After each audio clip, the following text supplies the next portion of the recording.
आज हम प्राचीन राजनीतिक संस्था में आदिवासी राजशाही संस्कृति एवं छत्तीसगढ़ के वर्तमान राजनीतिक व्यवस्था में इसके प्रभाव पर चर्चा करेंगे। सामुदायिक जीवन मानव समाज की महत्वपूर्ण विशेषता है, जिसकी बदौलत सदियों से हमारे पारंपरिक राजनीतिक मूल्य आज तक जीवित हैं। जब से मानव इस पृथ्वी पर अस्तित्व में आया है, तभी से मानव सभ्यता भी विभिन्न रूपों में पृथ्वी पर विद्यमान रही है। आज हम जिन परिस्थितियों में जीते हैं और जिन आदर्शों की बातें करते हैं, वे सब इस समाज के लंबे अनुभव के परिणाम हैं। धार्मिक ग्रंथों, मानव शास्त्रियों तथा इतिहासकारों की लेखनी का अध्ययन करेंगे तो पाएंगे कि मानव पुरातन समय से ही, जब वह जंगलों में छोटे छोटे समुदायों में रहता था, वह अपनी हर सामाजिक, आर्थिक, धार्मिक व राजनीतिक गतिविधियां सामूहिक रूप से संचालित करता था। सामूहिक तौर से नाचना, गाना, वनोपज एकत्रित करना, खेती करना, शिकार करना इत्यादि उनके दैनिक जीवन के अहम हिस्से हुआ करते थे। उन समूहों या कबीलों के सरदार या मुखिया हुआ करते थे, जिन्हें अलग अलग बोलियों में अलग अलग नामों से जाना जाता था। मुखिया के अनुसार ही समूहों का संचालन होता था। समूह की समस्या या झगड़े झंझटों को सुलझाना मुखिया का दायित्व होता था। उसके द्वारा दिया गया निर्णय सर्वमान्य होता था। मानव इतिहास में इसी तरह की विविध सामाजिक, धार्मिक व राजनीतिक व्यवस्थाओं का समय समय पर उल्लेख मिलता है, जो समय अनुसार परिवर्तनशील रहा। लेकिन इन तमाम उतार चढ़ावों के बीच एक तथ्य जो आदिवासी समाज में अपरिवर्तनीय रहा, वह है लोकतांत्रिक मूल्यों की जड़ें। भारतीय समाज में रूढ़िगत जातीयता की सोच अलग अलग समय में अलग अलग तरह की राजतंत्रीय व्यवस्थाओं द्वारा शोषण और देश में सदियों की परतंत्रता के बावजूद आदिवासी समाज ने अपनी स्वतंत्रता और स्वायत्तता की विरासत को अक्षुण्ण बनाए रखा। वो ब्रिटिश हुकूमत, जिसने संपूर्ण भारत की धरती पर 2 शताब्दियों तक एक छत्र दमनात्मक शासन चलाया, वे भी आदिवासियों की सामाजिक व राजनीतिक व्यवस्थाओं को नष्ट करने में सफल नहीं हुए, बल्कि उनके संरक्षण हेतु सन 1874 में शेड्यूल्ड डिस्ट्रिक्ट एक्ट के नाम से एक कानून बनाया, जिसके तहत उन सभी आदिवासी बहुल जिलों को अधिसूचित किया गया जिनमें ब्रिटिश सरकार के सामान्य कानून लागू नहीं होंगे। इस कानून की धारा 3 में यह प्रावधान दिया गया कि गवर्नर जनरल की लिखित अनुमति के बिना कोई भी प्रशासक अनुसूचित जिलों में ब्रिटिश सरकार द्वारा पारित कोई भी कानून नहीं थोप सकता। आगे चलकर यही प्रावधान भारत सरकार अधिनियम 1935 के भाग 3 अध्याय 5 धारा 91 में शामिल किया गया। भारत की आजादी के बाद सन 1949 में जब भारत का संविधान बना, उसमें भी इस प्रावधान को भाग 10 अनुच्छेद 244 में यथास्थिति रखा गया।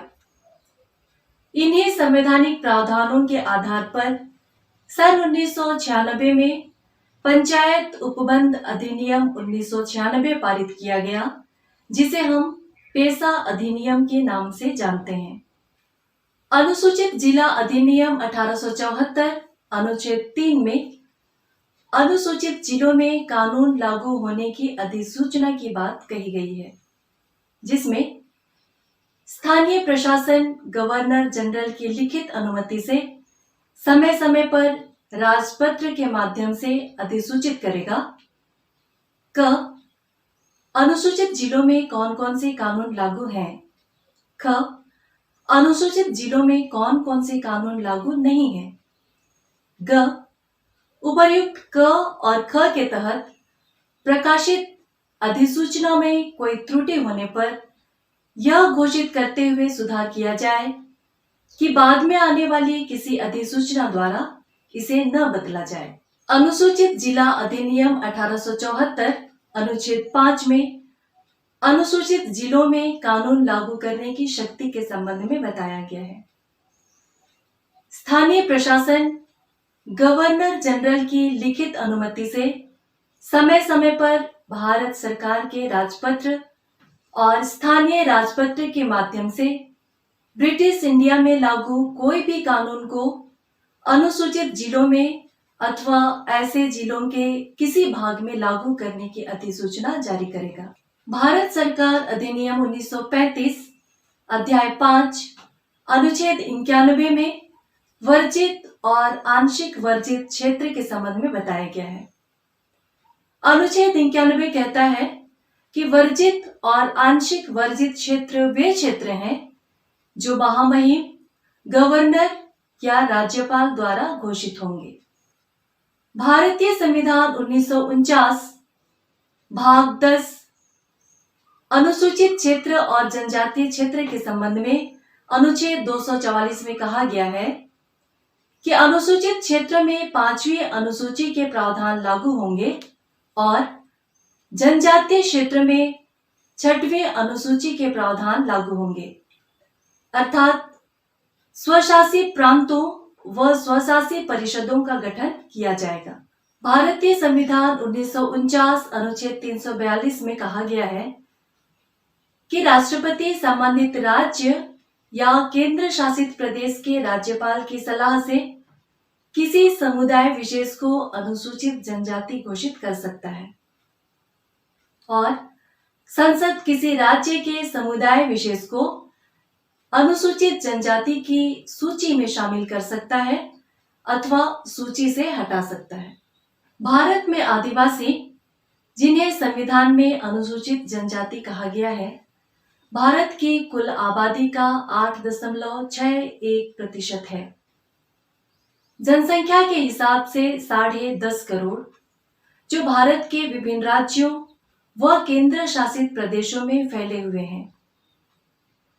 संविधान अनुसूचित जनजाति आदेश 1950 में भारत के विभिन्न राज्यों व केंद्र शासित प्रदेशों में कुल 744 जनजातियां अधिसूचित थीं, जो 2011 से 705 रह गई हैं।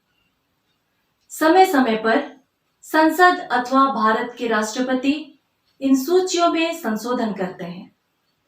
अनुसूचित जाति और जनजाति संशोधन आदेश 1976 के अनुसार छत्तीसगढ़ में 42 जनजातियां अधिसूचित हैं। हालांकि यहाँ कुछ और भी जनजातियां निवासरत हैं जो छत्तीसगढ़ की सूची में शामिल नहीं है। उदाहरण के लिए कुसमी ब्लॉक के विरजिया समुदाय। भारत में रहने वाले सभी आदिवासी समुदायों की अपनी अपनी सामाजिक, धार्मिक व राजनीतिक व्यवस्थाएं व परंपराएं आदिकाल से ही चली आ रही हैं। उन्हीं व्यवस्थाओं व परंपराओं के कारण आज तक उनकी अलग पहचान बनी हुई है। इन व्यवस्थाओं व परंपराओं को न तो राजपूत, न मुगल और न ही अंग्रेज शासक बदल पाए, हालांकि कोशिशें सभी ने की।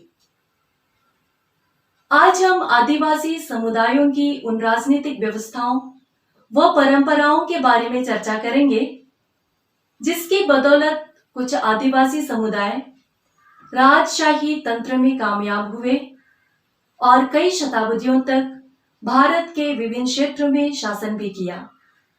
लेकिन सबसे पहले हमें अलग अलग आदिवासी समुदायों, जिन्हें कुछ इतिहासकार व लेखक कबीले की संज्ञा देते हैं, कि प्रचलित राजनीतिक संस्थाओं व परंपराओं को समझने का प्रयास करना चाहिए। आदिवासियों की समुदाय आधारित आंतरिक राजनीतिक संस्थाओं को सन 1835-36 में भारत के गवर्नर जनरल रहे सर चार्ल्स मेटकाफ ने लिटिल रिपब्लिक अर्थात छोटे गणराज्य की संज्ञा दी है। उनके अनुसार इन छोटे गणराज्यों के भीतर वे सभी चीजें मौजूद हैं जो उन्हें चाहिए। वे हर तरह के बाह्य संबंधों से मुक्त हैं। प्रत्येक ग्राम समुदाय की यह एकता इसे एक अलग राज्य सा बनाता है, जो काफी हद तक उनकी खुशी और स्वतंत्रता के अनुकूल है। आदिवासी समुदाय सदियों से अपने आप में खुशी और स्वतंत्रता का अनुभव करते रहे।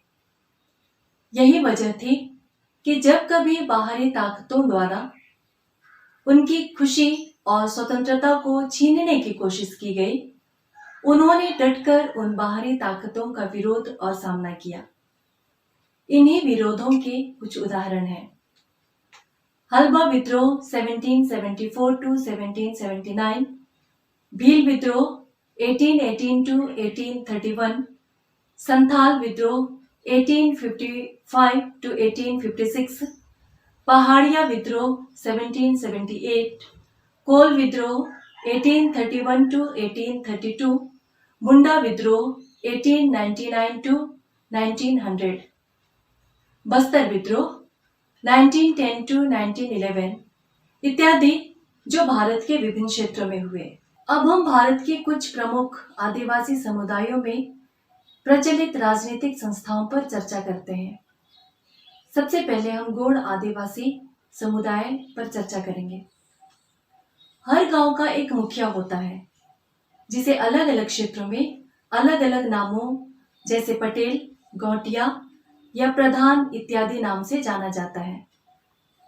यह पद वंशानुगत होता है, जो बड़े पुत्र को अविवादित तौर पर दिया जाता है। गांव के हर सामाजिक व राजनीतिक विवाद इसी मुखिया की अगुवाई में समाज के अन्य बुजुर्गों की सलाह से निपटाए जाते हैं। पारिवारिक या सामाजिक लड़ाई झगड़े, संपत्ति का बंटवारा या इनसे संबंधित विवाद, शादी विवाह की रस्में इत्यादि इन्हीं की अगुवाई में संपन्न होता है। दोषी को दंड देना या जुर्माना लगाना इसी मुखिया का काम होता है। कुल मिलाकर समुदाय में ऐसी व्यवस्था थी कि पुलिस थाना या कोर्ट कचहरी के चक्कर में आदिवासी नहीं पड़ता था। परंतु वर्तमान में हालात कुछ अलग है। पंचायती राज व्यवस्था के तहत सरपंच को ज्यादा महत्व दिया जाना, चुनाव में गैर आदिवासियों द्वारा पैसे खर्च किया जाना, शिक्षा के विस्तार और बाहरी लोगों से संपर्क इत्यादि कारणों से पटेल का महत्व घटता जा रहा है।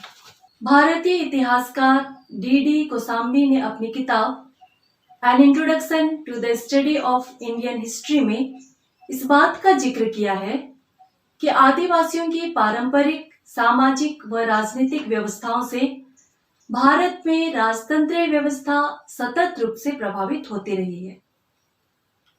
डॉक्टर सुरेश मिश्र की किताब गढ़ा का गौड़ राज्य में कबीले से राज्य की ओर की बात की गई है, जिसमें पारंपरिक मुखिया के राजा होने के स्वरूप की व्याख्या है। अब हम उरांव आदिवासी समुदाय की परंपरागत पढ़ा व्यवस्था पर चर्चा करेंगे।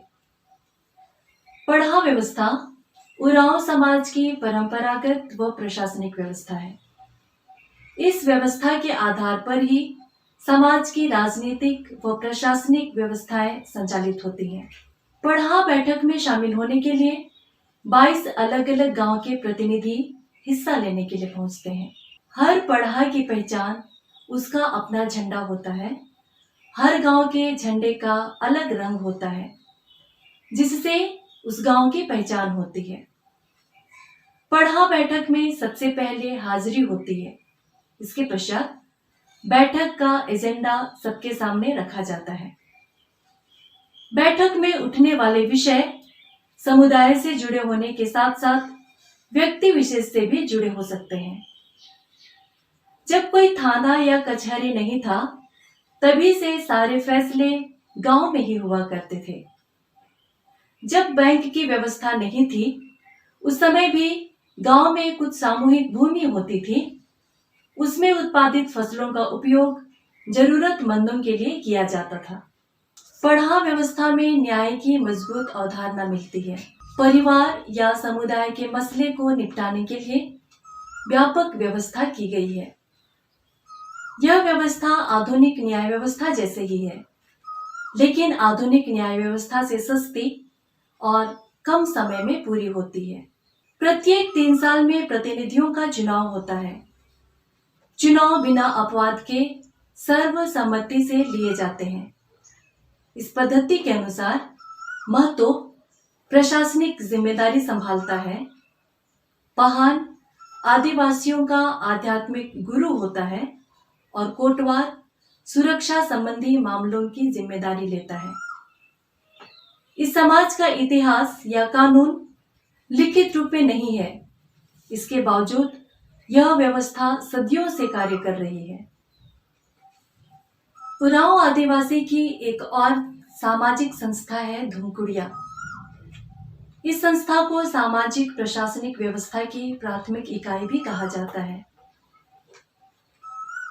आदिवासी गांव में अखड़ा, जिसे चौपाल कह सकते हैं, बहुत ही महत्वपूर्ण है।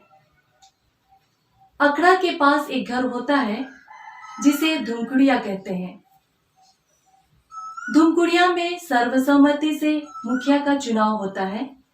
इसमें पुरुष और महिला दोनों में से एक एक को चुना जाता है।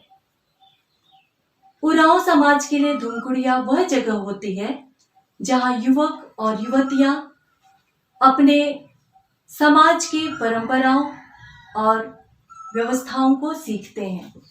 लेकिन आदिवासियों की प्रशासनिक सामाजिक संस्था आज कमजोर पड़ती नजर आती है। संविधान अनुसूचित क्षेत्रों में सामान्य कानून लागू करने की इजाजत नहीं देता है।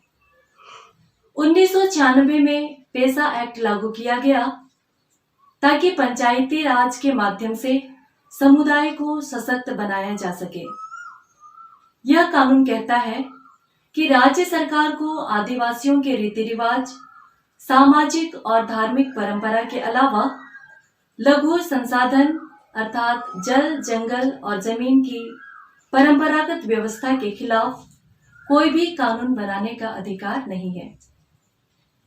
आदिवासी समाज को अपनी परंपरा और रीति रिवाज के हिसाब से इन्हें संभालने और व्यवस्थित करने का अधिकार है।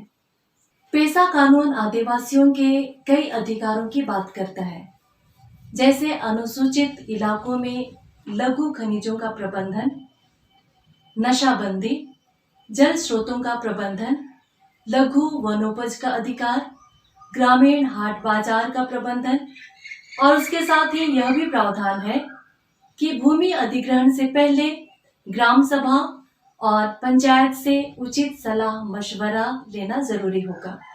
1996 में जब पेसा एक्ट लागू हुआ, तब ऐसा लगा कि जल, जंगल और जमीन के बारे में फैसला लेने का अधिकार ग्राम सभा अर्थात आदिवासियों को होगा।